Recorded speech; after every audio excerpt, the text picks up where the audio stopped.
하나님의 말씀 창세기 13장 1절에서 13절의 말씀입니다.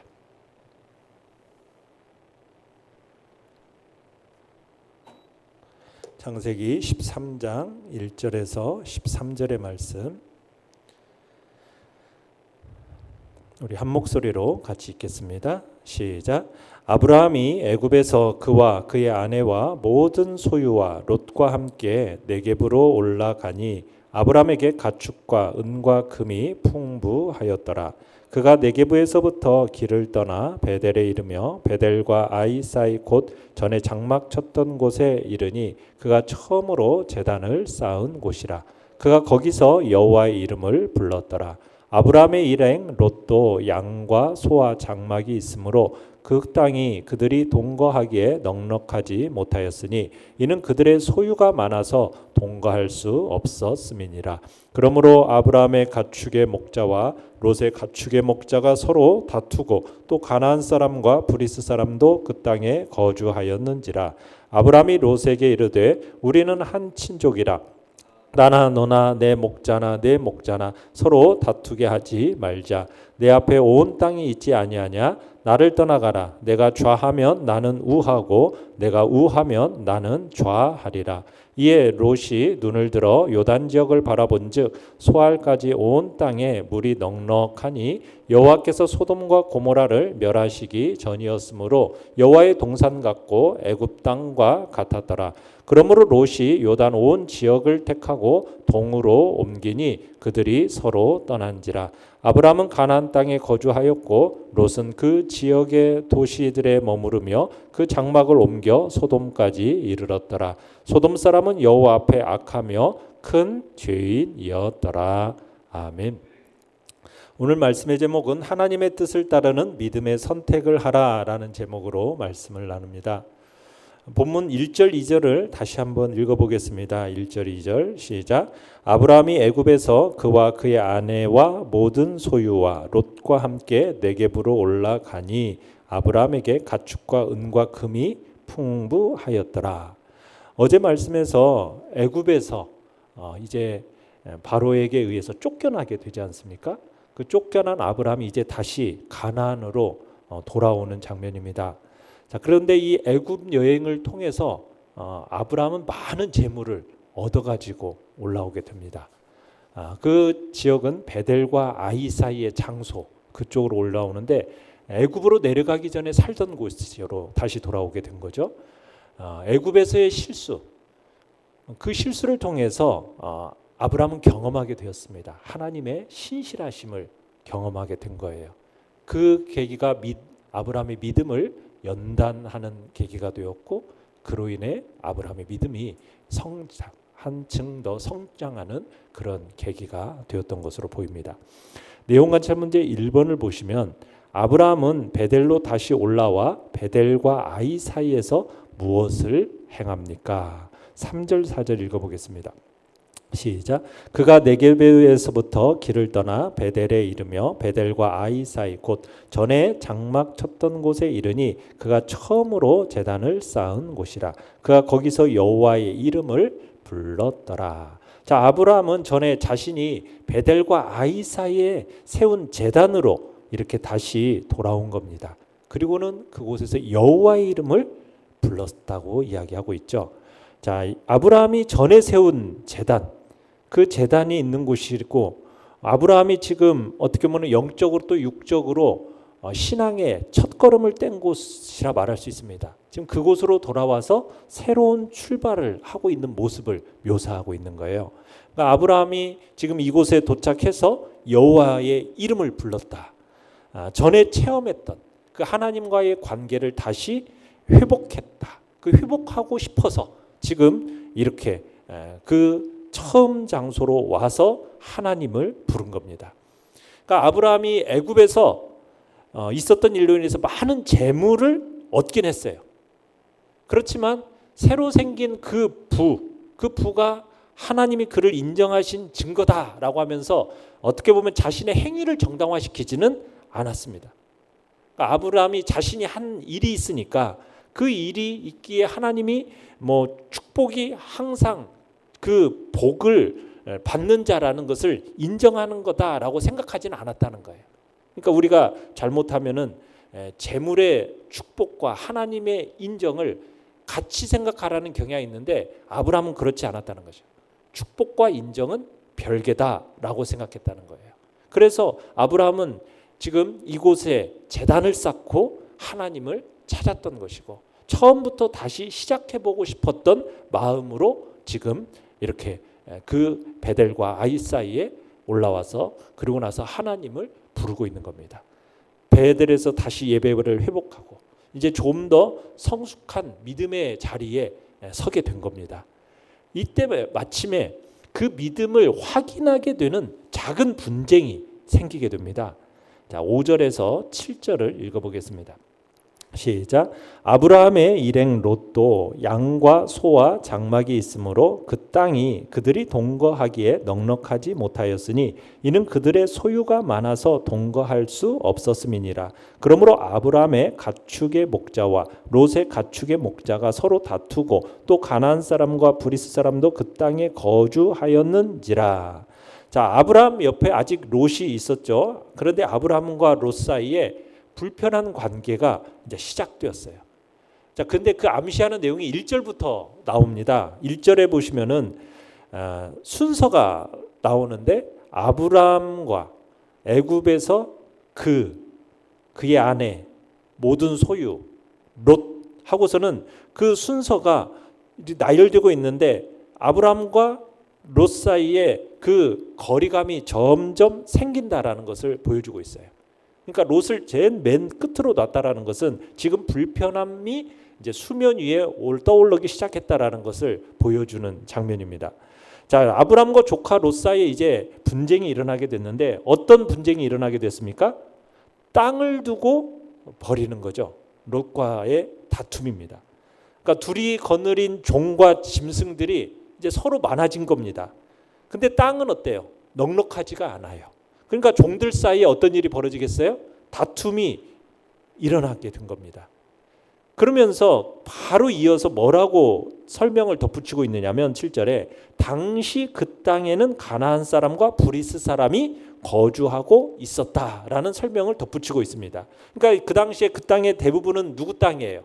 가나안 족속, 브리스 사람들이 차지하고 있는 땅이었어요. 그러다 보니까 이 가축대를 기르는 이 두 사람이 함께 거할 수가 없었다는 것을 설명해 주고 있는 겁니다. 물과 초원이 제한되어 있으니까 이 제한된 물과 초원 이것은 짐승을 이끌고 있는 유목민들에게 있어서는 항상 다툼을 유발하는 원인이었거든요. 자, 그런데 지금 아브라함과 롯의 지금 이 가축대들이 많아지다 보니까 이제 더 이상 함께 동거할 수가 없게 된 겁니다. 참 어떻게 보면은 아브라함과 아버지 데라와 함께 롯이 함께 이렇게 갈대아 우르를 출발해서 하란까지 왔고 그다음에 하란에서 이제 데라가 죽은 후에 또 아브라함과 함께 가나안까지 오지 않았습니까? 정말 동고동락하면서 왔던 시간이었는데 이제는 헤어져야 한 그런 시간이 찾아온 거죠. 그런데 이 헤어지는 동기가 별로 좋지는 않아요. 두 집안의 가축이 불어남에 따른 일로 말미암아 땅의 비좁음 그걸 느끼면서 이게 화근이 되고 종들 사이에 불화가 생기면서 나타난 그런 원인으로 이제 갈라지게 됩니다. 내용관찰 문제 2번을 보시면 아브람과 롯 사이에 문제가 발생하자 아브람은 롯에게 어떤 제안을 합니까? 자, 8절 9절을 읽어보겠습니다. 시작. 아브람이 롯에게 이르되 우리는 한 친족이라 나나 너나 내 목자나 내 목자나 서로 다투게 하지 말자. 내 앞에 온 땅이 있지 아니하냐. 나를 떠나가라. 내가 좌하면 나는 우하고 내가 우하면 나는 좌하리라. 자, 아브람은 지금 조카 롯과 사이가 더 나빠지기 전에 헤어질 것을 이제 다짐하게 되는 거죠. 이건 지혜로운 결정입니다. 이제 아브라함과 롯이 지금 타향살이를 하고 있어요. 주변에는 지금 낯선 족속들이 있습니다. 이 낯선 족속들은 언제로 원수로 돌변할지 모르는 거예요. 당시 그 땅에 거주하고 있는 가나안 사람들, 브리스 사람들은 이 사람들은 굉장히 이렇게 악한 사람들입니다. 그러니 언제 원수로 돌변할지 몰라고 혹시나 이제 두 사람 간의 시비와 다툼이 이 벌어지면은 이 일로 인하여서 어떻게 될 수가 있습니까? 그들에 의해서 오히려 큰 일을 당할 수도 있단 말이에요. 그러니까 이 다툼과 시비가 별로 바람직하지 않다라고 느낀 아브라함이 롯에게 권하는 거죠. 우리가 한 친족이다. 나나 너나 내 목자와 내 목자나 서로 다투게 하지 말자. 그러면서 아브라함이 이제 자기와 롯과의 사이가 특별한 관계라는 것을 이렇게 의식하면서 이야기를 하는 겁니다. 함께 어떻게 보면은 동일한 약속을 보고 가나안 땅까지 왔단 말이에요. 동일한 약속, 동일한 그 약속에 대한 소망과 믿음을 가지고 어쨌든 온 두 가정 아닙니까? 그런데 이 두 사람의 분쟁하는 모습을 가나안 사람들이 보면 어떻다라는 거예요. 이건 합당치 못하다고 느낀 거죠. 그래서 아브라함이 자신의 권리를 주장하거나 어떤 롯을 탓하지 않고 롯에게 먼저 땅의 선택권을 주는 겁니다. 그들 앞에 펼쳐진 그 땅 많으니까 롯에게 네가 어느 땅을 택하든지 어느 쪽을 택하든지 네가 좌하면 내가 우하고 네가 우하면 내가 좌하겠다 하면서 롯이 택한 반대 방향으로 가겠다고 이렇게 그 선택권을 롯에게 주는 것으로 제안을 하죠. 자, 연구와 묵상 문제 3번을 보시면 아브라함은 왜 조카 롯에게 좋은 땅을 먼저 선택하라고 양보합니까? 자, 아브라함이 지대가 높은 베델이라는 땅에서 이제 넓은 팔레스틴 지역을 내려다 보는 겁니다. 그걸 보면서 아브라함은 뭘 발휘하느냐? 놀라운 겸손, 양보의 정신을 발휘하는 거죠. 그러면서 조카 롯에게 선택의 우선권을 주면서 분가를 제안하는 겁니다. 어떻게 보면은 자기보다 손아래 사람이잖아요. 조카이잖아요. 그리고 아브라함은 어떻게 보면은 족장이잖아요. 그러면 자신의 권리를 주장할 수도 있는데 그렇지 않고 양보하는 거죠. 여기에서 우리는 아브라함의 성숙한 인격을 보게 되는 겁니다. 더 나아가서는 아브라함은 이런 생각까지 하는 거죠. 굳이 내가 인간적인 방법을 사용하지 않더라도 하나님께서는 그에게 약속하신 그 가나안 땅을 주실 것이다라는 것을 믿는 믿음의 그 신앙의 사람이었다는 것을 다시 한번 확인하게 됩니다. 그러니까 성숙한 신앙의 소유자요, 인격의 소유자로서 지금 아브라함이 성장했음을 보여주는 장면이에요. 그게 이제 자신이 물질이 최고의 가치가 아니라는 사실을 잘 알고 있었던 거죠. 어떻게 보면은 애굽에서의 있었던 그 사건이 이제 아브라함의 신앙과 그 인격을 성숙하게 만들면서 이런 결정을 할 수 있게끔 만들었던 것으로 보이는 겁니다. 그래서 아브라함과 롯은 어떻게 보면 유목민이기 때문에 양들을 먹일 이 좋은 풀, 물, 여기가 풍부한 곳을 차지한다는 것이 그들에게는 아주 중요한 문제였단 말입니다. 그런데 아브라함은 자신이 삼촌이고 족장이면서도 땅을 먼저 차지할 권한을 포기하는 거죠. 내보내면서 너그러운 마음, 그리고 그의 신앙의 이 성숙함이 이제 묻어나는 장면인 것입니다. 자, 그리고 나서 10절로 13절까지 읽어보겠습니다. 시작. 이에 롯이 눈을 들어 요단 지역을 바라본즉 소알까지 온 땅에 물이 넉넉하니 여호와께서 소돔과 고모라를 멸하시기 전이었으므로 여호와의 동산 같고 애굽 땅과 같았더라. 그러므로 롯이 요단 온 지역을 택하고 동으로 옮기니 그들이 서로 떠난지라. 아브라함은 가나안 땅에 거주하였고 롯은 그 지역의 도시들에 머무르며 그 장막을 옮겨 소돔까지 이르렀더라. 소돔 사람은 여호와 앞에 악하며 큰 죄인이었더라. 자, 아브라함의 제안에 따라서 이제 롯은 요단 들판에 펼쳐져 있는 동쪽 땅을 택하지요. 자, 롯이 선택한 곳은 눈에 보기 좋은 땅이었습니다. 하나님이 심판하기 전 이 지역은 매우 아름답고 풀이 많았던 곳이었죠. 에덴 동산과 같이 비유할 만큼, 애굽 땅에 비교할 만큼, 그만큼 정말 눈으로 볼 때는 정말 좋은 땅이었다는 것이 확실한 겁니다. 그러니까 롯이 딱 바라보니까 그 땅이 매우 비옥해 보이는 거예요. 그러니까 이제 많은 가축을 거느린 이 롯의 관심이 그쪽에 쏠리는 게 어떻게 보면 당연한 일이었던 거죠. 자, 그런데 이 롯의 선택은 잘못된 선택이었죠. 롯이 하나님의 약속을 의식했다면 그쪽을 선택할 수 것이고 가나안을 선택해야 됐을 텐데 어떻게 보면은 롯이 정착하게 된 이 소돔은 죄악이 관영한 땅이었다는 얘기입니다. 어떻게 보면 세상적인 기준을 따라 한 선택입니다. 이쪽은 어떻게 보면은 별 볼 일 없어 보이는 하나님의 축복과 어떻게 보면 매력적인 세상의 부귀영화 둘 중에 하나를 선택하는 선택지에서 롯은 후자를 선택한 거죠. 그러니까 롯이 소돔과 고모라를 택했다라는 것은 어떻게 보면 아담과 하와가 죄를 지을 때 그 선택지와 비슷해 보입니다. 그러니까 롯의 눈에 먹음직해 보이기도 하고 보암직기도 한 그런 소돔과 고모라였던 거죠. 너무 좋아 보이는. 그래서 눈에 좋아 보이는 그 땅을 선택했는데 결국 얼마 후에 어떤 일을 경험하게 됩니까?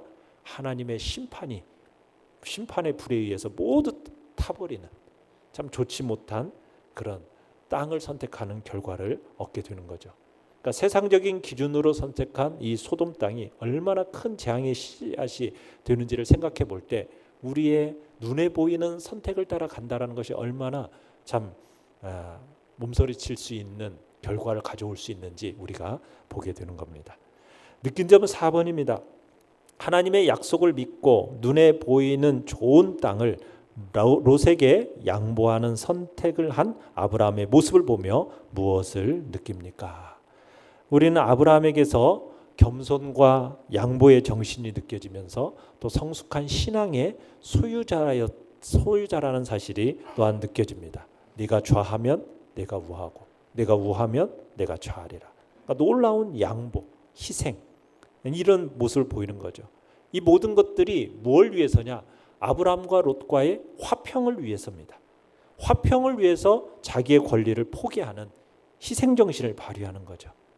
그러니까 화평이라는 것은 쉬운 일이 아니죠. 참된 화평은 어느 한쪽이나 쌍방 모두의 뼈를 깎는 그런 희생과 양보 속에서 이루어지는 것이 화평입니다. 그러니까 하나님께서도 우리 인간과의 화평을 이루시기 위해서 어떤 일을 하셨어요? 자신의 독생자를 내어주면서 십자가에 달려 죽이는 엄청난 희생을 치르면서 이루어진 것이 하나님과 우리 사이의 화평이거든요. 그러니까 우리 안에 일어나는 그런 화평이 되려면 그런 죽음과 희생이 반드시 동반돼야 화평이 유지될 수 있다는 것을 보여주는 거죠. 오늘날 세상의 분란이 얼마나 심합니까? 교회마다 속에서도 굉장한 다툼이 있는 것들을 우리가 보게 되죠. 그 모든 것들이 어디에서 발생되는 겁니까? 자기를 희생하려 하지 않는 그런 속에서 이런 분란과 다툼들이 일어나게 되는 거죠. 참으로 우리는 주님의 크신 하나님의 크신 희생으로 우리의 모든 죄가 용서받고 새 생명을 얻었으며 하나님과 화목하고 화평하게 된 자리, 그 자리에 이르기까지 얼마나 큰 희생이 있었는가를 우리가 또한 돌아보면서 이웃과 형제들 간의 그 화평을 그러한 나 자신의 희생과 또한 우리의 삶의 참 그런 정신을 가지고 주님 앞에서 화평을 이루어가는 복된 자리에 있어야겠다는 결단이 필요합니다. 결단과 적용 5번입니다. 내 유익보다 하나님의 선택을 믿고 순종해 기대 이상의 은혜를 경험했던 적은 언제입니까? 하나님의 뜻에 따라 믿음의 선택을 하고 다른 사람에게 먼저 양보하는 믿음의 사람이 되기 위해 무엇을 실천하겠습니까? 오늘도 주님 앞에서 참으로 하나님의 뜻이 무엇인지 분별하기를 우리가 힘쓰고 참으로 우리의 눈에 보이는 것을 따라 가지 않고 나의 욕심을 따라가는 것이 가지 않고 하나님의 뜻을 분별하면서 그 뜻에 순종하고 때로 하나님이 인간적으로 볼 때는 희생이 필요한 양보가 필요한 그런 순간마다 하나님의 말씀 따라 먼저 희생하고 양보하는 복된 자리에 서겠다라는 결단이 우리 안에 있기를 바랍니다. 오늘의 기도 같이 읽겠습니다. 시작. 겸손한 마음으로 하나님을 의지하며 그분의 인도하심을 따라 믿음의 선택을 하게 하소서. 아멘.